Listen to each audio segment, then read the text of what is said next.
Hi, my name is Hannah Jane Pritchett, current UA GIST Master's student and host of the UA GIST podcast, along with Chris Lukenbiel. Welcome to the University of Arizona GIST podcast. Our guest today is Howard Ward, principal of Terra Systems Southwest, a GIS consulting firm. Let's get started. Hi, my name is Chris Lukenbiel. I'm the director of the GIST programs here at the University of Arizona. And for our podcast this week, we're excited to have Howard Ward, who's the principal of Terra Systems Southwest, a GIS consulting firm that's located here in Tucson, Arizona. Delighted to have you with us today, Howard. Glad to be here. And my co-host for the podcast, Hannah Jane Pritchett, a graduate student in the MS GIST program here at the University of Arizona. Hello, Hannah Jane. Hello. Hi, Howard. So great to have you on today. Oh, it's a pleasure and an honor. Thank you for inviting me. Of course. So let's just get started. Can you please tell us a little bit about your education and your GIS background? Sure. Well, my undergrad degree is in natural resources planning from Humboldt State University. I went up there as a forestry major, but ended up in natural resources planning because it seemed like a more interesting career to pursue. And had a stint in the Park Service and ended up coming down to Tucson and becoming a land use planner. And after a few years, both in the private and the public sector, after a few years, I was getting itchy for a graduate degree and looked around for evening programs, and there was the MBA, just started an evening program. This is 1988. So I spent 4 years going through the evening program half-time and got my MBA, and that's it. That's the terminal degree for me, was the MBA. But then how did your background with the MBA lead you to the Pima County DOT GIS position? Yeah. Ah, interesting. Well, actually, it was my land use natural resources planning degree that got me into planning, and I went to the county from Celabar. Was my first job as in the private sector. I went from Celabar to the county, started as a land use planner, and back at that time, they were on mini computers for most of the word processing, and they had a separate room and 10 of these terminals with disk drives, this big floppy drives where you can record your work on, and there was a line. I mean, you have to wait 20, 30 minutes to get onto one of those machines to do your word processing. The IT manager at the time, Barry Gillespie, told me that there were these two things called PCs sitting in the back that no one was using. He had bought as kind of an experiment. Remember, this is 1985, 86. So I just broke out the manual, a WordPerfect manual, DOS 3 point something, and learned how to word process. Well, because I knew how to use these personal computers in the back that no one else really knew anything about, I became the computer genius. I was just tagged with that. And in 1990, they hired Gene Troby out of the state of Utah to come in and start a GIS program at the county. And they asked for representatives from each department. And since I was the computer genius for planning, they picked me, and away my GIS career went. Well, in 1990, I guess it would have been ArcInfo, ArcView desktop, or the light version. Were you guys using ArcInfo back then in Pima? Yeah, I started with the ArcInfo workstations, both on workstations, Sun workstations, and also Data General. And I can't remember, there was a couple of the old heavy iron boxes that we had. Yeah. There was no ArcView at the time. There was PC ArcInfo, which came in a year or so after I started. And so that was more of a fun tool to play with. It wasn't really involved in any of the serious work. But yeah, so 4.x something, workstation ArcInfo is where I started. So what did you do at Pima in GIS? Well, initially it was kind of a pilot project, so I got to play around a lot. They assigned us to the project. We went through 2 weeks of training, and then we began to try to figure out what we could do with this new technology.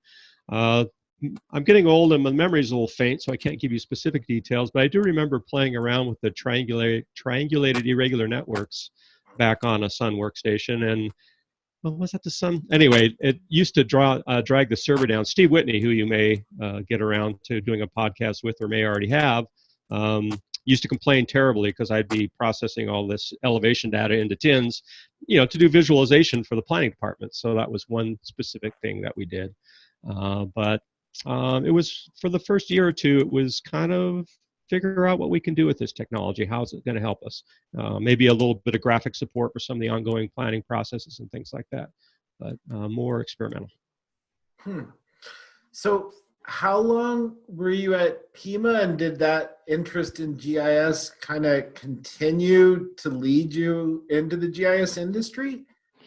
Yeah, well, I quickly moved from, after maybe the second year in doing the GIS in this experimental mode, there's a great vacuum for leadership in what we're going to actually do with this technology. And I just have to have a proclivity. But okay, I'll be honest, I'm a control freak. So I was the guy that wanted to be sure that we had a to-do list and people were organized and we were working towards a goal. So I quickly moved into the managerial ranks and ended up, having several people under my direction doing GIS work at the county.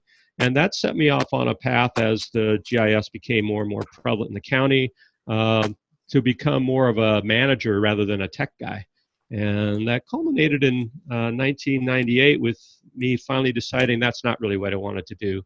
At one point, I think I had 100 people reporting to me at the county DOT, and my day was personnel forms and talks and that kind of thing, which is fine if you, at certain stages in my career, that maybe that would have been fine. Like now, I kind of like playing that role, not counselor. But then I really wanted to keep my hands on the technology.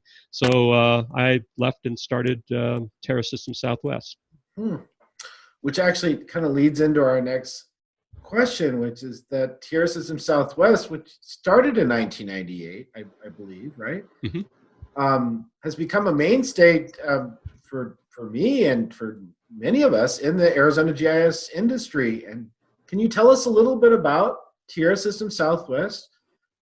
Yeah, sure. Well, the first thing I want to say about us is that we're generalists, and that goes back and reflects my interest, and also my business partner, Cheryl Thurman, who co-founded the company with me back in 1998.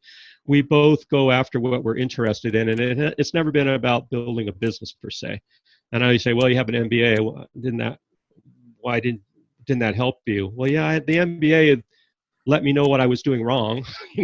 I wasn't building a traditional business. I wasn't focused on certain financial measures and all that kind of stuff.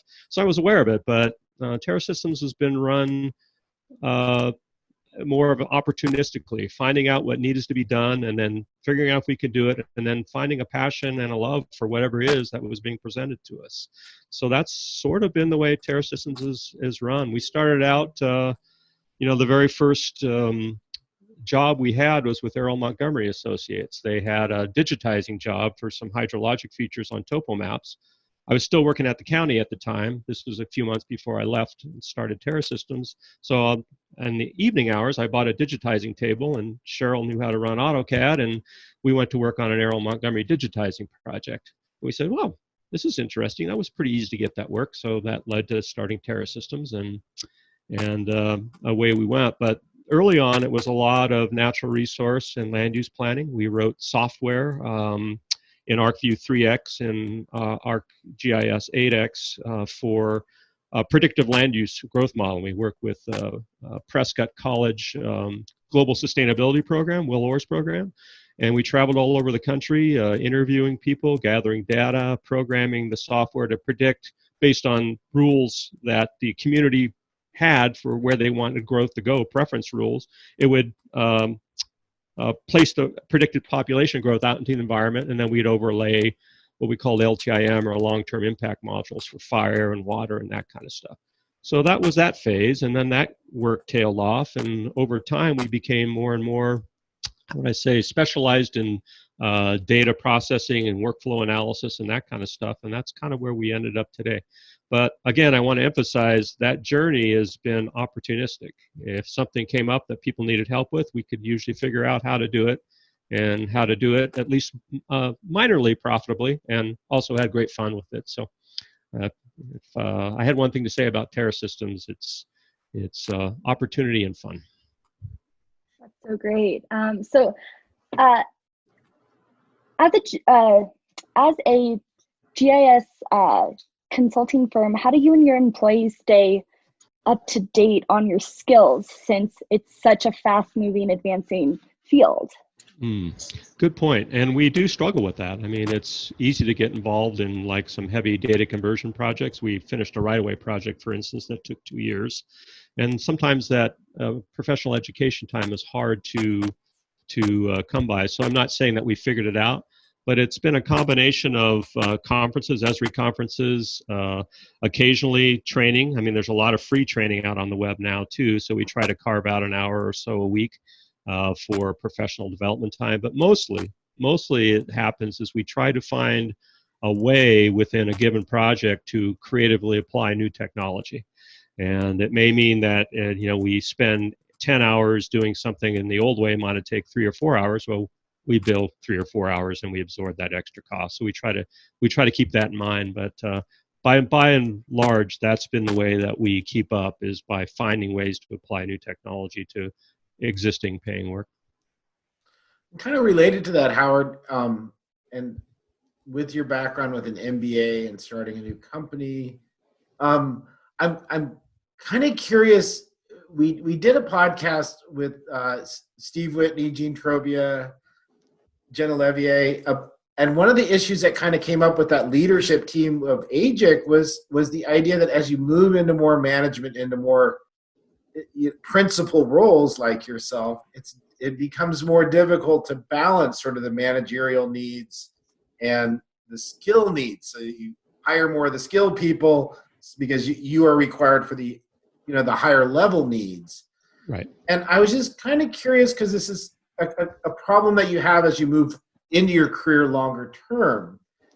And as somebody that has experienced that in their career, how do you manage sort of those dual needs of that you can't be everything all the time? You have to kind of pick and choose.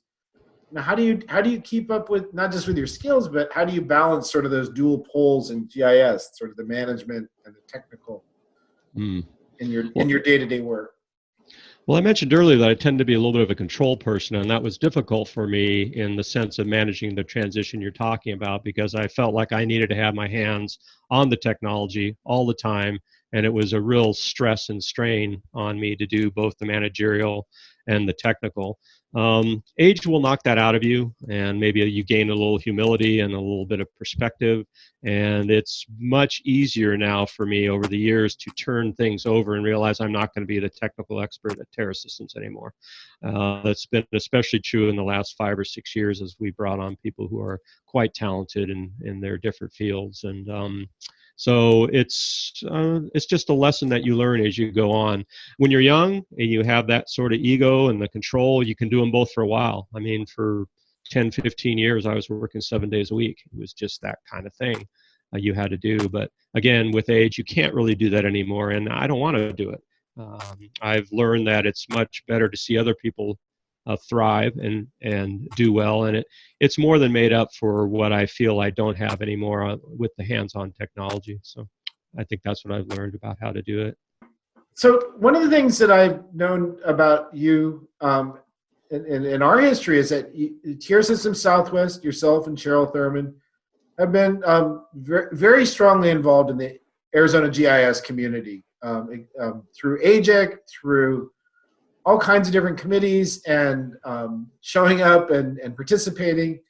And I guess in general, when we talked to students or people that are starting in the industry, it's trying to get them to understand like networking and getting involved is important. And I just thought I'd ask you, so what kind of benefits do you see for your company in terms of being involved in the broader GIS community as a community member? Well, I'd say the first thing is that we get a lot more than we give. That's what it feels like. By hanging out with a wide variety of people, which you do when you join, for instance, an AGIC subcommittee or you attend an AGIC meeting, you begin to hear about aspects of GIS that you had no idea about, but lo and behold, you may run into as you head down the road, and then all of a sudden you have this Rolodex in your head, if you will, of people that have a particular expertise, and by mingling after the meeting socially, you get to know them. So there's a pre-built relationship. You don't have any hesitation to get on the phone and ask them questions and that kind of thing. So I'd say primarily it's the benefit coming in is for us increasing our knowledge and learning.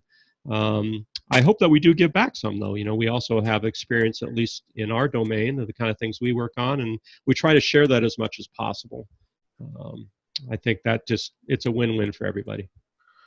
Well, in terms of giving back to the community, I can say from the University of Arizona and the GIST programs involved that you've given back to us greatly by supporting our students through interns and employment, as well as in training and being supportive of our events and helping us out, with that. So I've been very grateful for Terra Systems Southwest, both you and Cheryl.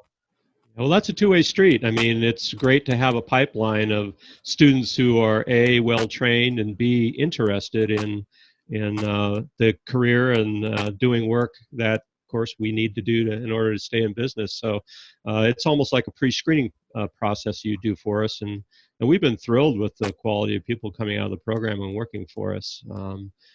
Quick to learn, good attitudes, good skill sets coming in. And yeah, so my appreciation goes back to you as well.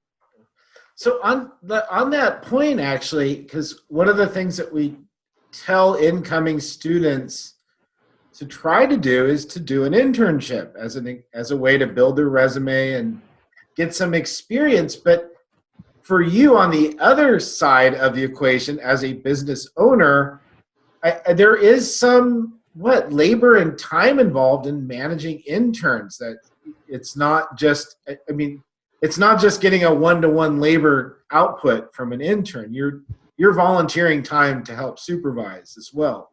Sure. So what kind of benefits does it help from a business perspective to have interns?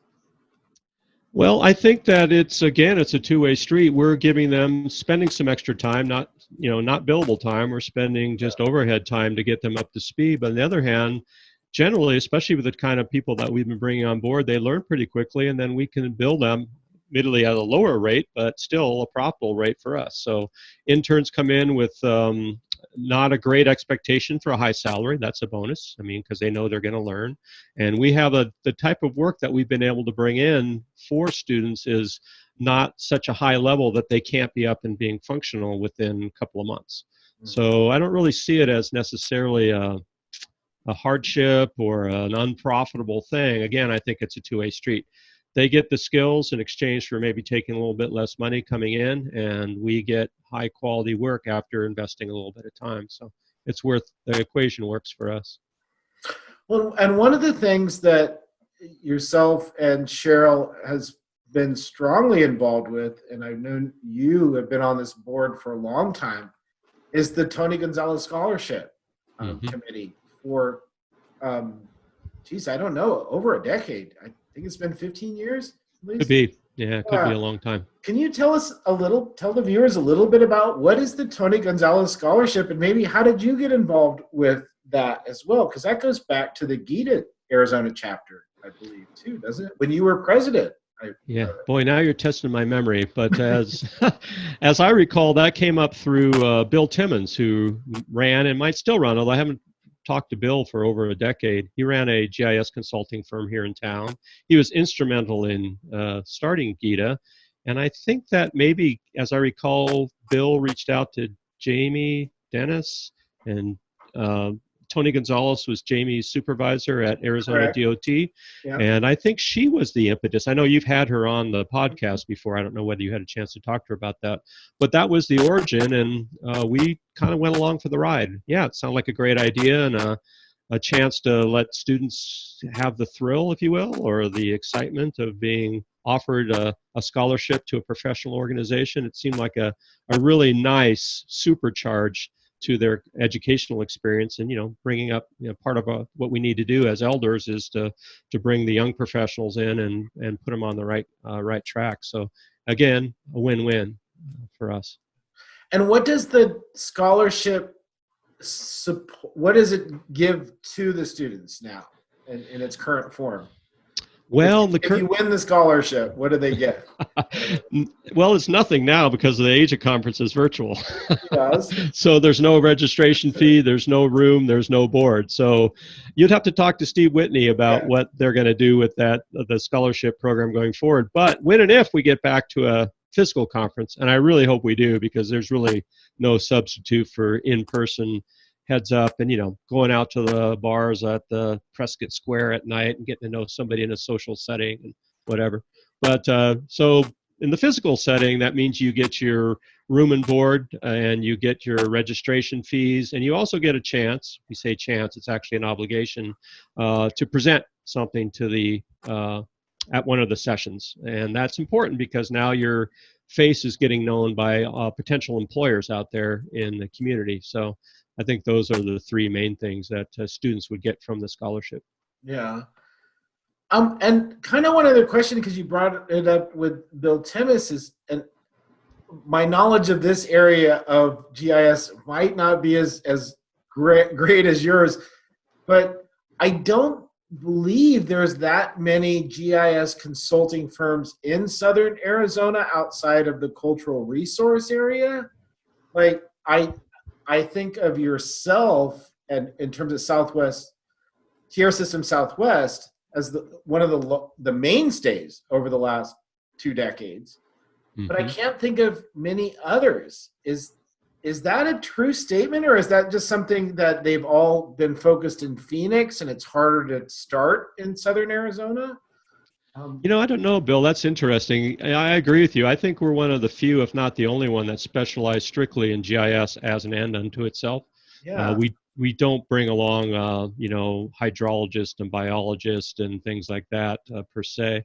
And maybe that's why we've been able to survive, is that we are small, but we have that niche where we don't have a preset idea about the kind of work that we do.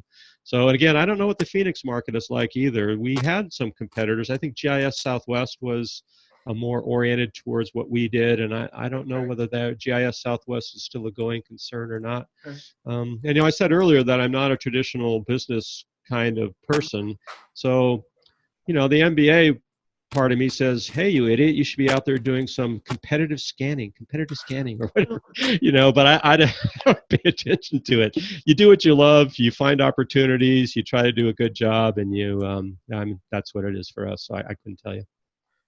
Yeah, I think it's just the smaller market. I do know that Carolyn Patrick Birdwell, who we did a podcast with, has a small company as well.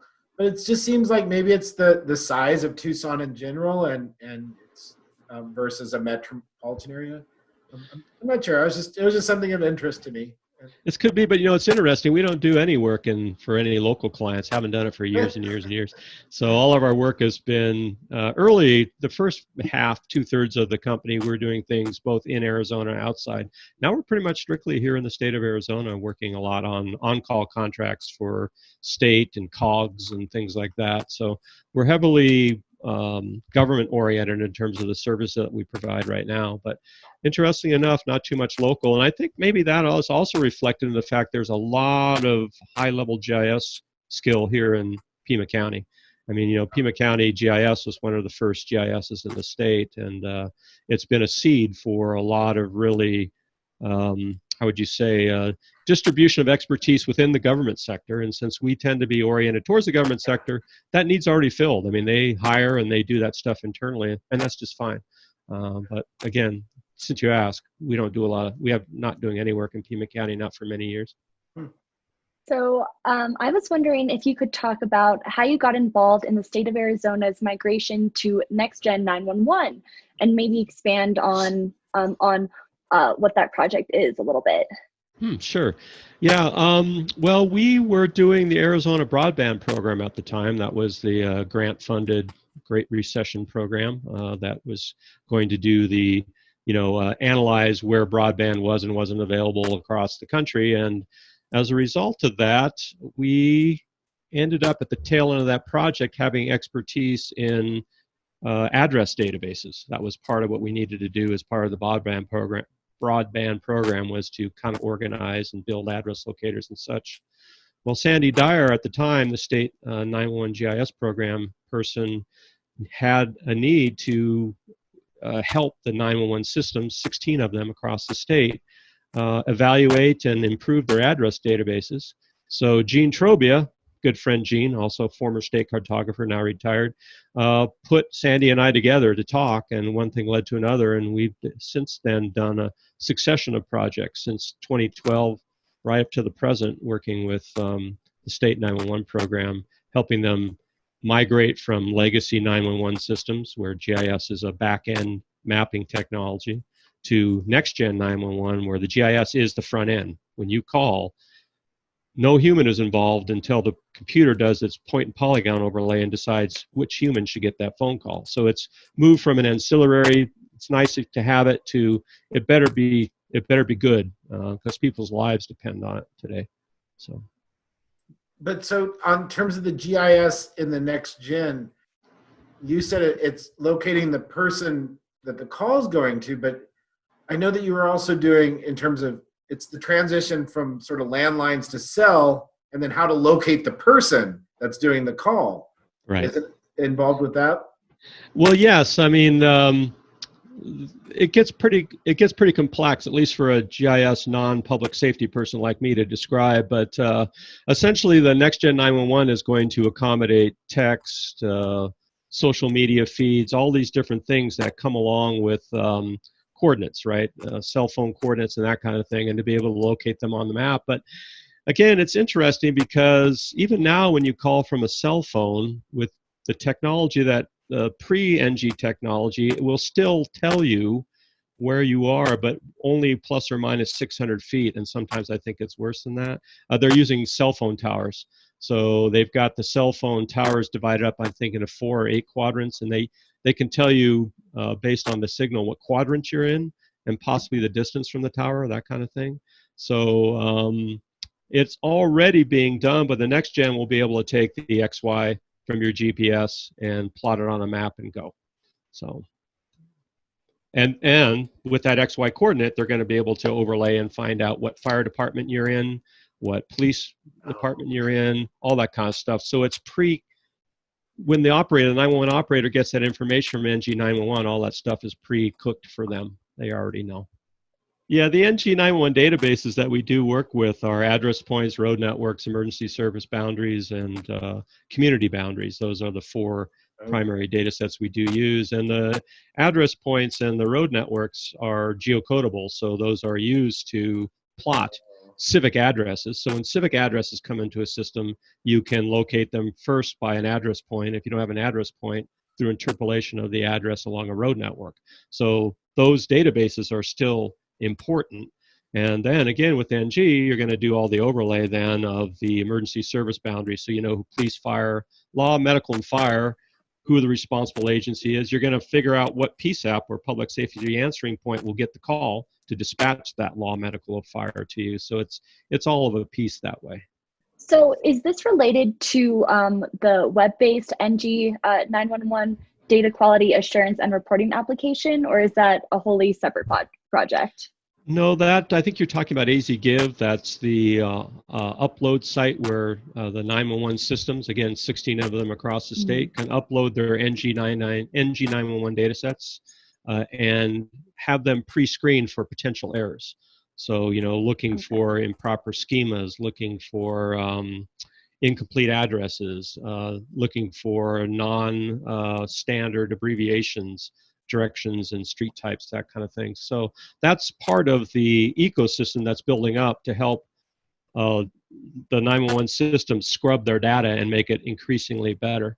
Right down, because as we said, the data has to be almost perfect in a way when you think about it.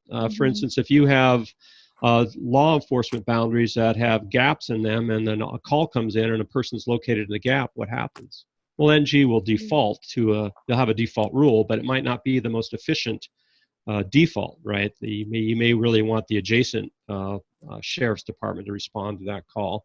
So this process of data scrubbing, in terms of just getting polygons to edge match, no gaps, no overlaps, is all part of that process. And the upload system that you're referring to is beginning to deal with those kind of issues. Right now it's more focused on address points, but as time goes on, we hope to see that mature into doing topological overlay analysis and things like that. So helping to make data better. I know that Terra Systems Southwest has been deeply involved in the Arizona Broadband Mapping Project and was actually recognized by the GIO for the Federal Communications Commission for the U.S. for notable contributions to the National Broadband Map. Can you tell us a little bit about what is the Arizona Broadband Mapping Project and like what does it do for the state of Arizona? Well, that's a good question because I have not been involved in broadband since about 2015 or 2016. So we were the primary GIS contractor for that Arizona's program during that time period. We were members of a much larger team that was the other members being primarily telecom consultants, people that knew all the providers and databases and things like that. And we were the data compilers and quality checkers. And the initial broadband map was finished in 2014, late 2014. And then that program continued on, and our involvement with the broadband program has since stopped. So I cannot bring you up to speed on where the Arizona broadband map is today. But I can say that it was a really interesting effort to get a handle on where broadband was, not just in Arizona, but across the nation. I think it was sorely needed, and I think it's probably led to some better strategic investments in broadband, over the years. So is it looking at the coverage of broadband within the state and trying to figure out where pockets of or gaps were? Yes. Yeah, so we would map it by speeds and technology and coverage areas. I can't remember, we had 60 or 70 different vendors across the state that would provide us with at least address data that we could geocode and sometimes polygons of data that they had, service available. So, yes. And then the goal was to try to find areas that need better coverage or to help improve broadband? I think improve speeds and also competitiveness, where you only had one broadband provider. I think that, don't hold me to this because, again, I'm not part of the broadband world anymore, but I think they were looking at making sure there was a price competitiveness available too. So it wouldn't be enough that there was one high-speed provider, but maybe it'd be nice to have 2 or 3 people in a given area. So it seems that you've worn quite a few hats in your GIS career, and I'm curious, what do you think the biggest factor has been that has helped you succeed in your GIS career? Well, that question would be answered obviously different times in my career. Now I can say, looking back on, it's humility. I think the best thing that you can bring to this job, no matter where you're working, is just to understand you don't have all the answers and you don't have to have all the answers. Better to build collaborative communication with people rather than trying to lord it over them or, out of insecurity that, oh, gee, I should know that, so I'm going to print it out. No, forget that stuff. Stay humble and stay enthusiastic and have fun. Oh, that's a great comment to end on, Howard. And I want to thank you for joining us today on the UAGIST podcast. You've been a wonderful mentor to myself and many of the GIST students and alumni. And I really look forward to seeing you around once the COVID lifts back into the GIS community events here and in AGIC. And Hannah Jane, thank you for joining us today on the podcast. Thank you. And thank you so much, Howard, for joining us. Oh, well, it's been my pleasure. And again, thank you. And the gratitude goes both ways. We're really proud to have such a fine program at the university, and it's been wonderful for us. So anything you guys need, just give me a call. Now that I'm an experienced podcaster, I'm there for you. All right.